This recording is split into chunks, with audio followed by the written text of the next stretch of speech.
할렐루야. 오늘 이 시간 하나님께 예배하는 저와 여러분 가운데 약할 때 강함이 되시는 하나님의 놀라운 능력이 임하시기를 주님의 이름으로 축원드립니다. 방송실 요거 에코 들어간 것 같은데요. 에코 좀 꺼주시기 바랍니다.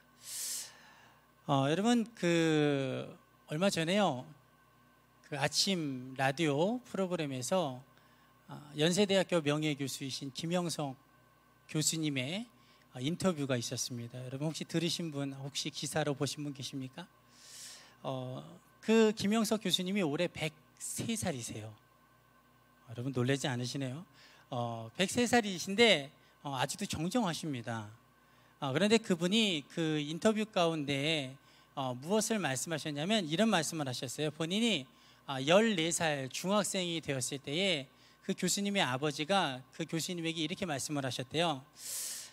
네가 앞으로 긴 인생을 살아가게 될 터인데 항상 네가 인생을 살아가면서 너와 너의 가정 걱정만 하고 살다 보면 너는 딱 그 가정만큼만 잘하게 될 것이다. 그러나 네가 민족과 나라를 걱정하면서 살아가게 되면 같은 사람일지라도 너도 모르는 사이에 민족과 나라만큼 커져 있을 것이다. 이렇게 말씀을 하시더라고요. 그리고 하시는 말씀이 민족과 나라와 같은 커다란 문제를 걱정하면서 살아가다 보니까 내 삶과 가정의 문제 같은 것들이 아주 작게 보이더래요. 그래서 그것으로 인해서 큰 근심이나 걱정 가운데 살아가지 않더라는 것이죠. 여러분 김영석 교수님은 독실한 크리스찬입니다. 사실은 성경이 말하는 바도 그와 같아요. 우리가 하나님만큼 넓어지면 세상의 것들이 좁아지는 거예요. 우리가 하나님 안에서 하나님의 큰 은혜를 누리면 세상의 기쁨은 우리에게서 아무것도 아닌 것이 되고 또 하나님 안에서 참 자유를 누리면 세상이 우리를 구속하는 것쯤은 아무것도 아닌 것이 되는 겁니다. 그래서 언제나 우리 크리스찬들은 하나님 나라만큼 넓어져야 되고 하나님만큼 자라나야 되고 그리고 하나님께서 꿈꾸는 만큼 우리의 삶에 꿈과 비전을 가지고 나아가야 될 줄 믿습니다. 그 대담을 인터뷰를 들으면서 우리 이렇게 모이는 수요 새벽줄 기도회에 대한 더 큰 사명감이 생겼습니다. 왜냐하면 사실 저희가 매주 같은 기도 제목들을 반복하는 것들이 있어요. 공동으로 같이 반복하여 기도하는 것들은 개인의 기도 제목들이 아닙니다. 우리가 무엇을 위해서 항상 기도합니까? 우리 주변에 고통당하는 이들, 마음이나 육체 가운데 고통당하는 이들을 위해서 중보하여 기도하고 또한 나아가서 민족과 나라와 세계의 문제가 있으면 그것을 놓고 기도하고 그리고 담임 목사님과 또 우리가 교회를 위해서 하나님의 거룩한 열방의 도구인 교회를 위해서 늘 기도하잖아요. 여러분 이렇게 기도하는 것이 우리의 영적 지경은 물론이고 우리의 삶의 육적 지경도 함께 넓혀가는 일인 줄 믿습니다. 여러분 우리가 그만큼 넓어지는 거예요. 그러다 보면 그 중요하고 넓은 것들이 우리 가운데 크게 들어오고 그것들을 붙잡고 씨름하고 기도하다 보면 나중에 가보면 나도 모르는 사이에 내 삶에 이전에 나에게 크게 느껴졌던 것들 그리고 나를 잠식했던 나를 못살게 힘들게 괴롭혔던 그 모든 문제들이 아무것도 아닌 작은 문제들로 치부될 줄 믿습니다. 옛날에 어떤 목사님이 이런 말씀을 하셨어요. 오랜만에 어렸을 때 다녔던 국민학교를 가봤대요. 우리 문영환 목사님이 얼마 전에 저보고 국민학교 나왔냐 초등학교 나왔냐 묻더라고요. 그래서 저는 국민학교 나왔다고 저를 놀리려고 그러는 건데 국민학교를 가봤대요. 국민학교를 가봤는데 어렸을 때 그렇게 커다랗게 보이던 운동장이 조그맣더래요. 아유 내가 이렇게 조그만 운동장에서 뛰어놀았나? 근데 그때는 왜 이렇게 이 운동장이 크게 보였지? 여러분 그러면서 든 생각이 뭐였냐면 운동장은 똑같은데 누가 변한 거예요? 내가 변한 거예요. 내가 큰 거예요. 여러분 세상에 나를 둘러싸고 있는 문제들은 사실은 크고 작음을 따질 수가 없는 거예요. 무엇에 따라 그것이 커지고 작아지는 거냐면 내가 얼마만큼 커지느냐, 내가 얼마만큼 작아지느냐에 따라서 그것이 작게 보여지기도 하고 크게 보여지기도 한다는 것이죠.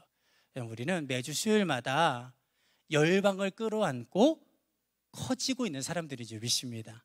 그렇기 때문에 우리도 모르는 사이에 이전에는 우리에게 커다랗게 느껴졌던 그 삶의 문제들이 어느 날 가보면 아무것도 아닌 작은 것들로 되어질 줄 믿습니다. 그렇게 우리가 꿈꾸면서 더 큰 사명감으로 이 시간을 기도하기를 원합니다. 먼저 우리가 지난 시간에 나누었던 내용을 다시 한번 살펴보면, 여러분 지난 시간에 우리가 함께 나누었던 내용은 무엇이었습니까? 여러분 제가 제목을 기억하라고 말씀드렸죠. 여러분 지난 시간에 나눴던 내용은 하나님이 세우시면 위대해진다라는 것이었어요. 즉 모세와 아론의 가문을 보면 매우 보잘것없고 그리고 흠 많은 가문이었다는 것을 앞에 본문에서 이야기를 했습니다. 그래서 일부러 12명의 야곱의 많은 아들들, 그 중에서는 훌륭한 아들들도 있는데 콕 집어서 레위 지파, 모세와 아론이 속한 레위 지파뿐만 아니라 르우벤과 시므온 지파만을 언급하잖아요. 그 이유는 자랑하기 위해서가 아니라 흠 많고 죄 많은 보잘것없는 가문이라는 것을 강조하기 위해서였어요. 왜 그렇습니까? 여러분 르우벤은요 반인륜적인 범죄를 저지른 사람입니다. 자기의 서모, 아버지의 첩과 간음하는 일을 통간을 벌였어요. 그리고 시므온은 이 모세와 아론의 조상이 레위와 함께 세겜성 사람들을 하나님의 거룩한 이름, 거룩한 할례로 속이고서 가장 그 고통이 심하고 염증이 심할 꼼짝달싹 못할 그때에 3일째 되는 날 쳐들어가서 꼼짝 못하는 그 사람들을 모두 다 한 번에 다 죽여버렸어요. 아주 잔인한 일을 행했던 사람들입니다. 여러분 이거는 감추고 싶은 일이지 결코 드러내고 싶은 일이 아니에요.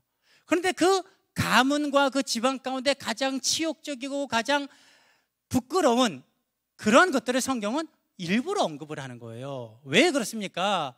그렇게 흠 많고 보잘것없고 자랑할 것 없는 가문 가운데 태어난 모세와 아론이었는데 또 불구하고 하나님께서 그들을 붙잡고 세우시니까 이스라엘 역사상 가장 위대한 선지자 중 하나인 모세가 되어지는 것이고, 그리고 이스라엘 12지파 가운데 가장 거룩하고 위대한 지파인 레위 지파가 되어지더라는 것이죠. 하나님께 붙들리니까 보잘것없는 흠없는 가문에서도 위대한 사람이 세워지고, 그 보잘것없는 가문, 죄 많은 부끄러운 가문일지라도 하나님께 붙들리니까 위대한 가문으로 되어진 줄 믿습니다. 여러분 그래서 우리도 하나님께 붙들리면 하나님이 우리를 그렇게 세우신다라는 것이죠. 근데 중요한 건 뭐였습니까? 우리는 이미 하나님의 자녀, 하나님의 백성, 하나님의 소유로서 붙들린 자들이에요. 하나님께 붙들리기 위해서 무언가 더 이상 하지 않아도 됩니다. 그런데 중요한 것은 무언가 하지 않아야 되는 것을 잊지 말고 진짜 아무것도 하지 말아야 된다는 거였죠. 하나님께 붙들렸으니 하나님이 움직이시도록 늘 언제나 내 뜻을, 내 주인됨을, 내 의지를 내려놓아야 된다는 거예요. 하나님의 말씀대로, 하나님의 뜻대로 작은 것 하나도 하나님의 뜻을 묻고 하나님의 말씀에 비추어서 그것을 결정하고 나아가는 것이 중요하다는 것이죠. 왜요? 붙들린 자는 붙들린 그분의 뜻대로 움직여야 되니까. 여러분 그러기만 하면 우리의 삶은 모세와 아론처럼 위대한 삶으로, 또한 나아가서 위대한 가문으로 되어질 줄 믿습니다. 오늘은 여러분과 함께 하나님께는 다 계획이 있습니다 라는 제목으로 말씀을 나누기를 원합니다. 사실 오늘 본문은요 모세와 아론의 족보, 앞에서 나누었던 그 모세와 아론의 조상들에 대한 언급이 들어오면서 맥이 끊겼던 내용을 다시 이어주고 있는 겁니다. 그 모세와 아론의 조상들이 나왔던 그 본문 앞에 출애굽기 6장 10절에서 13절 말씀, 그것이 그대로 이어지는 거예요. 그래서 그 말씀이 오늘 본문 가운데서도 비슷하게 다시 반복되어지고 있는 겁니다. 즉 모세가 이 바로의 명령에 따라 심한 노역으로 원망하는 이스라엘 백성들에게 하나님의 말씀을 전하게 됩니다. 나는 여호와 하나님이다. 전능한 하나님이다. 내가 너희 조상에게 약속한 땅을 너희에게 줄 것이다 라는 말씀을 원망하고 있는 이스라엘 백성들에게 전했음에도 불구하고 이스라엘 백성들이 그 심한 노역으로 인하여서 마음을 닫아버리고, 상한 마음 때문에 마음을 닫아버리고 하나님의 말씀을 듣지 않아요. 그래서 들으려 하지 않습니다. 그랬더니 이스라엘 백성들을 향한 미안함, 그 다음에 좌절감에 빠진 모세가 하나님 앞에 가서 뭐라고 이야기해요? 하나님이 그래도 너는 가서 바로에게 명령을 전해라, 내 말을 전해라고 말했음에도 불구하고, 아니 하나님, 이스라엘 백성도 듣지 않는데 어찌 바로가 내 말을 듣겠습니까? 나는 입술이 둔한 자니이다. 앞에서 한번 그 불순종한 태도를 보이는 모습을 보였는데 또다시 넘어졌던 곳에서 또 넘어지는, 기억나시죠? 제가 잘하는 게 있다니까요. 저는 복습을 잘 시켜요. 넘어졌던 곳에서 또 넘어지는 그런 불순종의 태도를 보이는 거예요. 그러자 하나님께서는요, 그 좌절하고 실망하고 낙심한 모세를 꾸짖는 것이 아니라 오늘 본문을 통해서 그런 모세에게 그 언변이 유창하지 못한 문제에 대해서, 또 바로가 하나님의 말씀을 거역하고 끊임없이 이스라엘 백성들을 학대하는 문제에 대해서 어떻게 해야 될 것인지, 어떻게 이해하고 받아들여야 될 것인지에 대해서 다시 한번 말씀해 주고 계십니다. 여러분, 그래서 그 내용을 보면 먼저 언변이 유창하지 못한 그런 문제에 대해서는 하나님 뭐라고 말씀하십니까? 봐라, 내가 너를 바로 왕에게 신같이 되게 할 것이다. 여러분, 여기서 신같이 되게 할 거는 바로 왕이 모세를 볼 때 신처럼 대한다는 게 아니고요. 물론 나중에 가서는 그런 정도까지 느끼게 되는데, 바로 왕 앞에 설 때에 신같이 되게 할 것이다라는 건 내가 나의 권능으로 바로 왕 앞에서 너를 통하여 나타낼 것이다, 이런 뜻이에요. 그러니까 나의 권능을 네가 나타낼 것이다. 그리고 또 뭐라고 말씀하시냐면 아론이 너의 대언자가 되어서 너를 대신하여 말하게 할 것이다. 그러니 너는 아무 걱정하지 말고, 바로가 어떻게 들을까 걱정하지 말고, 너의 언변이 얼마나 유창한가 그것을 걱정하지 말고, 그냥 내가 너에게 말하는 대로 너의 형 아론에게만 이야기하면 된다. 그건 아무런 문제가 되지 않는다. 그것에 대해서 말씀하십니다. 그러고 나서 바로 왕이 하나님의 명령을 거부하고 끊임없이 이스라엘 백성들을 더 심하게 학대하는 문제에 대해서요, 즉 계속 되어지는 이스라엘 백성들의 힘든 삶의 고난의 문제에 대해서는 내가 바로의 마음을 완악하게 하고, 이렇게 말씀하세요.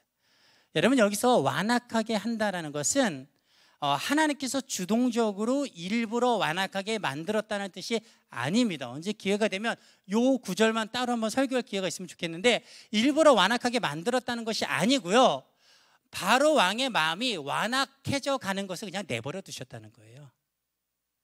이해가 되십니까?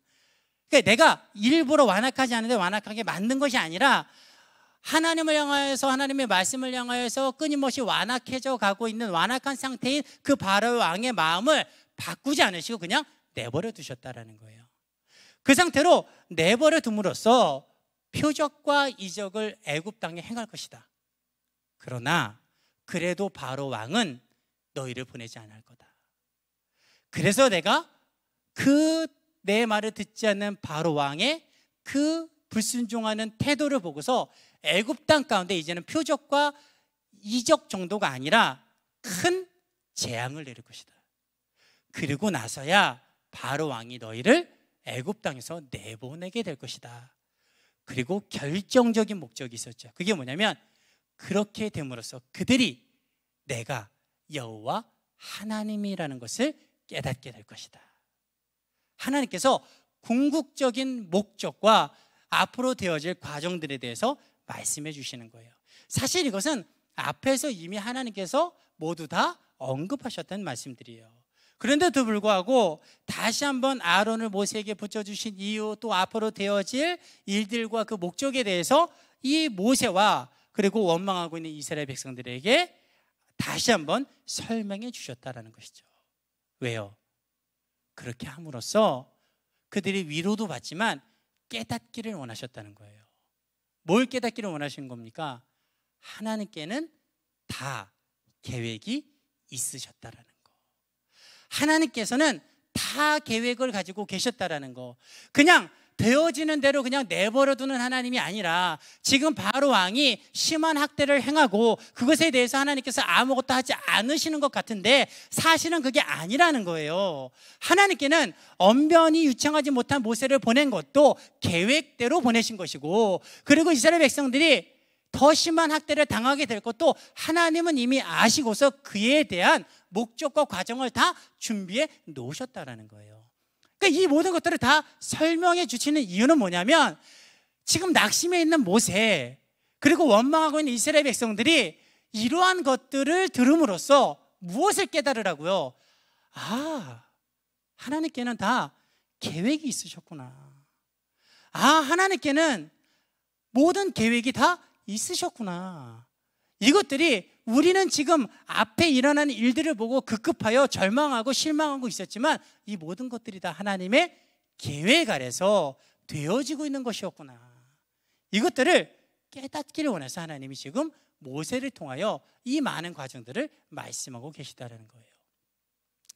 여러분, 그러면 어떻게 됩니까? 아, 하나님께 역시 다 계획이 있었어. 여러분, 그런 것을 깨닫고 나면 갑자기 말 못했던, 언변이 유창하지 못했던 모세의 언변이 유창해집니까? 아, 하나님께 계획이 있어서 그것을 깨닫고 나면 바로 왕이 명령을 내려서 당장 이스라엘 백성들을 향한 노역을 멈춰라, 저들의 어깨를 가볍게 해라, 그리고 저들을 이 애굽 땅에서 내보내라. 여러분, 이렇게 명령합니까? 여러분, 그렇게 말하지 않아요. 여러분, 이들이 하나님께는 다 계획이 있었구나라는 것을 깨닫고 나서도 여전히 노역은 심해질 것이고, 그리고 여전히 말 못하는 모세는 말 못하는 상태로 남아있을 거예요. 아마 조금은 변할지 몰라도 더 심해지거나 변하지 않는 것이 이들의 현실일 것입니다. 여러분, 그러나 변하는 것이 있습니다. 무엇이 변할까요? 모세의 마음이 변하고 이스라엘 백성들의 마음이 변하는 거예요. 아, 하나님께 계획이 있었구나 라는 것을 깨닫고 나면 힘든 상황과 환경은 변하지 않아요. 그것은 쉽게 바뀌어지지 않습니다. 그러나 낙심하고 있던, 원망하고 있던 그 모세와 이스라엘 백성들의 그 마음이 이제는 인내와 소망과 순종하는 마음으로 바뀌어지게 됐다는 것이죠. 즉, 하나님께 계획이 다 있었다는 것, 모든 것이 하나님의 계획대로 되어지고 있다는 것을 깨닫고 나면 모세와 이스라엘 백성들의 삶과 환경이 변하는 것이 아니라 그들의 마음이 꿈과 소망으로 가득 차고 또한 모든 고난을 이길 힘을 얻게 되는 줄 믿습니다. 여러분, 우리도 마찬가지입니다. 여러분, 오늘 설교 제목이 뭐라고요? 하나님께는 다 계획이 있습니다. 여러분, 사실 이렇게 설교 제목을 정한 이유는요, 우리가 어떤 사람이 우리에게 하는 일에 대해서, 특별히 내가 사랑하는 사람, 가까운 사람들이 하는 일에 대해서 잘 알지 못할 때에는 옆에서 볼 때 굉장히 답답할 때가 많아요. 또 가까운 사람이 그러니까 내게 피해를 안 줄 수가 없거든요. 그러면 그것이 심해지면 때로는 비난하거나 불평하거나 원망할 때가 많습니다. 여러분, 그런데 그 일을 왜 하고 있는지, 그리고 어떤 목적 가운데 하고 있는 것인지, 그리고 어떤 과정을 통해서 이루어 갈 것인지, 그 가치가 무엇인지를 깨닫고 나면요, 내 마음에 그 사람을 대하는 태도가 변해요. 그 사람과 그 사람이 하는 일은 여전히 인간적으로 볼 때 답답하고 원망이 될 만한 것인데 그것은 변하지 않는데 내 마음에 어떤 마음이 듭니까? 아, 계획이 다 있는 거였네. 아, 계획대로 되어져 가고 있는 거였네. 아무 생각 없이 저런 일을 하는 게 아니었네 라는 것이 깨달아지고 나면 그 사람을 향한 기대가 생기고 소망이 생기고 그 사람이 하는 일로 인해서 내가 힘들지라도 쉽게 원망하거나 답답해하지 않더라는 것이죠. 여러분, 마찬가지로 우리도 하나님이 하시는 일을요, 잘 알지 못하면, 하나님의 깊은 뜻과 그 목적을 알지 못하면 그 이유를 깨닫지 못하면요, 하나님이 하시는 일에 대해서 쉽게 답답해하거나 원망하거나 불평하게 됩니다. 예를 들면요, 오랫동안 열심히 기도했는데도 불구하고 기도 응답이 되어지지 않을 때가 있습니다. 여러분, 그럴 때면 어떤 사람들은 왜 하나님은 이렇게 오래 기도했는데도 불구하고 응답하시지 않는지 모르겠다고 굉장히 답답해합니다. 힘들어합니다. 그리고 또 어떤 이는 더 나아가서 하나님이 살아계시지 않는 것 같다고. 아니, 하나님이 살아계시다면 내가 이렇게 간절하게 이렇게 오랫동안 내가 기도했는데 어떻게 응답하지 않을 수 있냐고. 이거는 분명히 하나님이 살아계신 것이 아니라고 말하는 사람도 있습니다. 그리고 종국에 가서는 하나님을 떠나버리는 사람도 보게 됩니다. 여러분, 그런데 반대로 아무런 기도의 응답이 없어도요, 하나님께서 왜 아직까지 응답하지 않으시는지에 대한 이유를 깨닫거나 또 선하신 하나님의 계획이 있다라는 것을 믿는 사람은 내가 아무리 오랫동안 기도하고 응답이 전혀 나타나지 않는 것 같아도 절대로 실망하거나 절망하거나 포기하지 않습니다. 그리고 뭐라고 말합니까? 하나님께는 다 계획이 있으실 거야. 분명한 선하신 계획과 뜻이 있으실 거야 라고 고백한다라는 것이죠. 여러분, 삶 가운데 불현듯 마주하게 되는 큰 고난의 문제도 마찬가지입니다.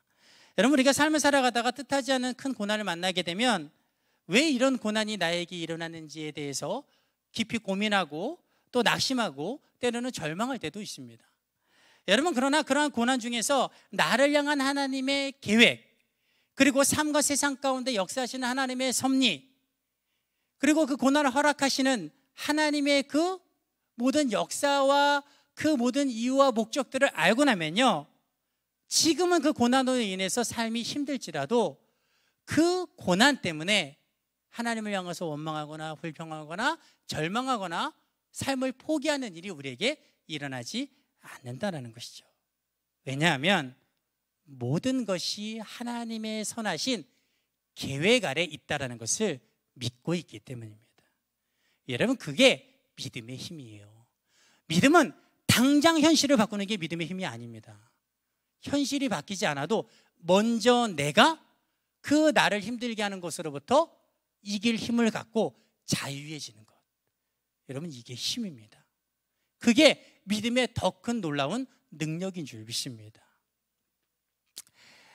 여러분, 중요한 것은 뭐냐면요, 어떻게 하면 내가 기도응답이 되어지지 않을 때, 또 삶의 고난이 닥쳐왔을 그때에 절망하지 않고 모든 것이 다 하나님의 계획 아래 있는 거야, 하나님께는 계획이 있으실 거야 라고 깨달을 수 있냐라는 것이죠. 여러분, 이게 중요하잖아요, 그렇죠? 그것을 깨닫기만 하면 내가 이길 힘을 갖게 될 텐데, 절망하지 않을 텐데, 그런 힘든 가운데 어떻게 하나님은 다 계획이 있으실 거야, 하나님의 계획대로 되어져 가고 있는 거야 라는 것을 우리가 알 수 있냐라는 것이죠. 모세는 하나님께서 친히 직접적인 음성을 통해서 설명해 주셔서 깨달았지 않습니까? 여러분, 그러면 우리도 그때마다, 힘들 때마다, 고난 때마다 하나님께서 우리를 직접 부르셔서 하나님의 친히 말씀하시는 그 음성으로 우리 가운데 그 일에 대해서, 그 이유에 대해서, 목적에 대해서 다 일일이 설명해 주셔야만 하나님께 그런 계획이 있으셨구나, 이제 내가 이 기쁨을 갖게 되었어, 여러분, 그런 것이 우리에게 필요하냐라는 것이죠. 여러분, 그렇지 않습니다. 여러분, 모세에게는 하나님께서 일일이 다 설명해 주시는 것이 필요했지만 우리에게는 이미 하나님께서 우리에게 주신 바 된 이 성경이 있기 때문에 그 직접적인 설명과 그 음성의 필요가 없다라는 것이죠.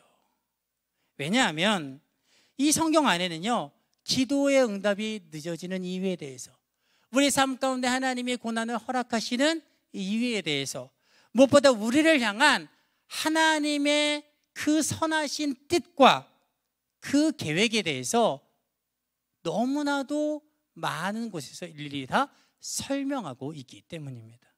여기에 그 모든 답이 담겨져 있다는 거예요. 여러분, 우리가 성경에 몇 군데에서 좀 그런 것들을 찾아보길 원합니다. 기도응답과 고난을 허락하시는 이유들에 대해서 우리가 몇 구절 좀 찾아보면, 욥기 23장 10절을 보면 이렇게 말하고 있습니다. 우리가 잘 아는 말씀이죠. 그러나 내가 가는 길을 그가 아시나니 그가 나를 단련하신 후에는 내가 순금같이 되어 나오리라 이렇게 말을 해요. 여러분 여기서 가장 은혜가 되는 게 뭡니까? 순금입니까? 여러분 그때 은혜가 되죠. 여러분 저는 여기서 가장 은혜가 되는 구절은 내가 가는 길을 그가 아신다라는 거예요. 아는데 내버려 두시는 거예요. 고난인데 힘듦인데 어려움인데 그분이 아시는데 내버려 두시는 겁니다. 왜 내버려 두십니까? 그 모든 것들이 순금과 같이 나를 더욱더 흠없고 정결하고 고귀하고 가치 있는 존재로 만들기 위한 과정이니까. 그 과정에 있다는 것은 하나님이 아시기 때문에 나의 힘듦과 어려움 가운데서도 내버려 두시는 거예요. 여러분 야고보서 1장 12절에 이렇게 말합니다. 시험을 참는 자는 복이 있나니 이는 시련을 견디어낸 자가 주께서 자기를 사랑하는 자들에게 약속하신 생명의 면류관을 얻을 것이기 때문이라 이렇게 말을 해요. 여러분 하나님께서 시험 당하는 가운데 우리의 그 모든 시험을 허락하시고 내버려 두시는 이유 중 하나는 뭐라고요? 그 시험을 견디어낸 후에 생명의 면류관이 있을 것이니까. 시험이 아예 없다면 그 생명의 면류관도 우리에게 주어지지 않는다라는 것이죠. 여러분 어찌 그 시험과 생명의 면류관을 바꾸겠습니까? 그러니까 하나님께서는 비교할 수 없는 가치와 그 모든 상이 우리에게 있다는 것을 아시기 때문에 그것을 바라보면서 우리의 시험 가운데 그 모든 것들을 견뎌내는 가운데 내버려 두시는 거예요. 여러분 고린도후서 12장 9절에 보면 이렇게 말합니다. 나에게 이르시기를 내 은혜가 내게 족하도다. 이는 내 능력이 약한 데서 온전하여 짐이라 하신지라. 그러므로 도리어 크게 기뻐함으로 나의 여러 약한 것들에 대하여 자랑하리니 이는 그리스도의 능력이 내게 머물게 하려 함이라. 내가 마음으로든 육체로든 삶의 관계와 물질로 그 어떤 것으로든 약함 가운데 있는데 끊임없이 기도함에도 불구하고 하나님이 그것을 크게 바꾸시지 않을 때가 많아요. 여러분 왜 그러신다고 생각하십니까? 여러분 그게 없으면 하나님의 능력은 우리 가운데 머물 자리가 없습니다. 우리의 그런 약함 가운데 하나님의 능력이 머물게 되는 거예요.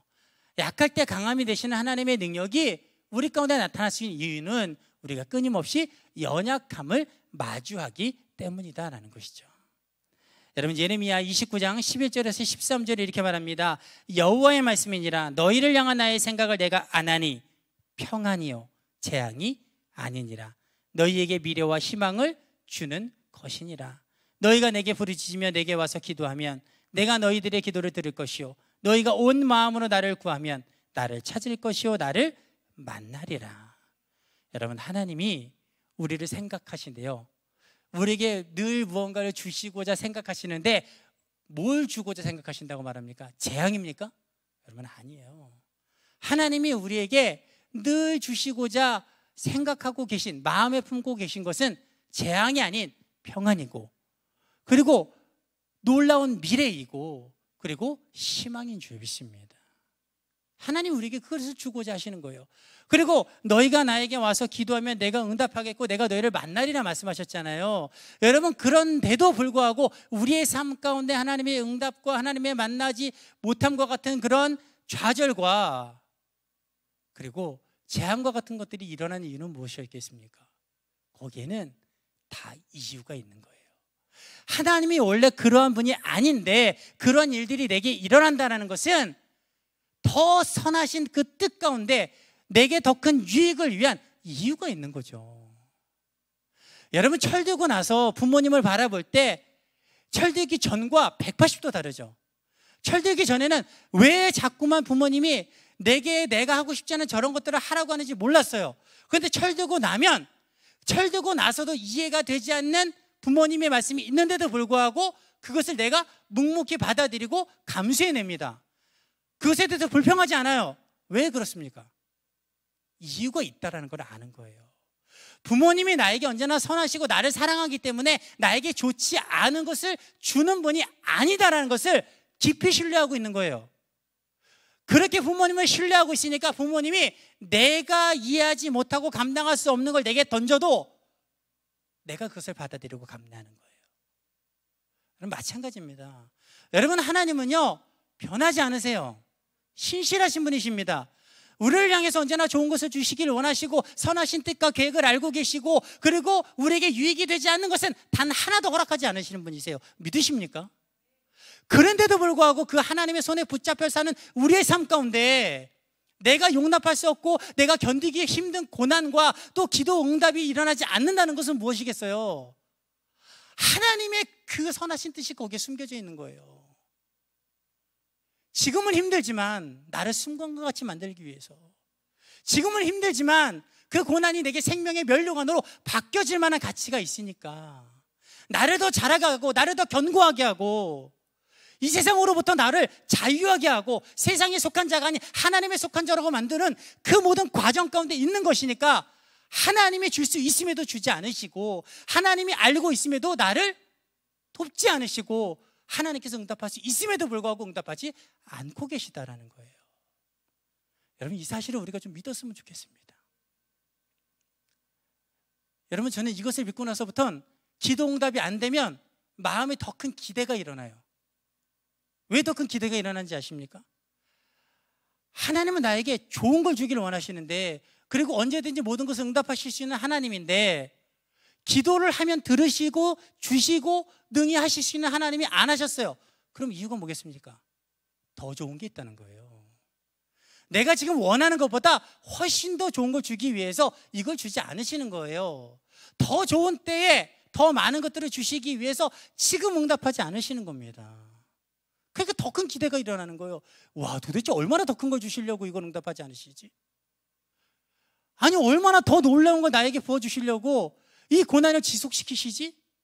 내가 기도했으면 하나님은 들으신다고 응답하신다 말씀하셨는데 그런데 그 하나님이 하지 않으신 데에는 나를 사랑하시고 내 고통보다 더 큰 고통을 느끼시는 그 하나님, 나를 잠시라도 내버려두지 못하시는 그 하나님, 그 나를 사랑하시는 그 하나님이 할 수 있음에도 하지 않는다는 것, 여러분 그거는 엄청난 축복이 기다리고 있는 거잖아요.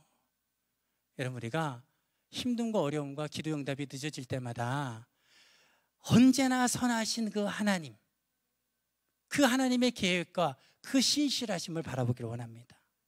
그리고 우리가 좀 고백했으면 좋겠어요. 아, 하나님께는 다 계획이 있으실 거야. 답답한 가족들을 바라볼 때에도 기도를 끊임없이 하는데도 남편이 변하지 않아요, 아내가 변하지 않아요, 자식들을 보면 속이 터져요. 여러분 그러면 기도했는데도 변하지 않는 그 현실 가운데 기대를 가졌으면 좋겠어요. 아, 하나님께는 더 큰 계획이 있으실 거야. 하나님께는 다 계획이 있으실 거야. 하나님께서 만들어가는 과정이실 거야. 여러분 우리가 불평과 원망과 좌절이 아닌 아우 나 요즘에 하나님 응답하지 않아서 시험 들었어 이런 말 버려버리고 우리의 삶 가운데 힘듦이 고난이 지속될 때에 기도 응답이 늦어질 때마다 우리의 입술에서 늘 언제나 동일한 고백, 하나님께는 다 계획이 있으실 거야. 하나님의 계획대로 되어져 가고 있는 거야. 우리 입술의 고백이 그런 믿음의 고백이 되어서 언제나 삶 가운데 소망을 가지고 인내하며 승리하는 저와 여러분 되시기를 주님의 이름으로 축원드립니다.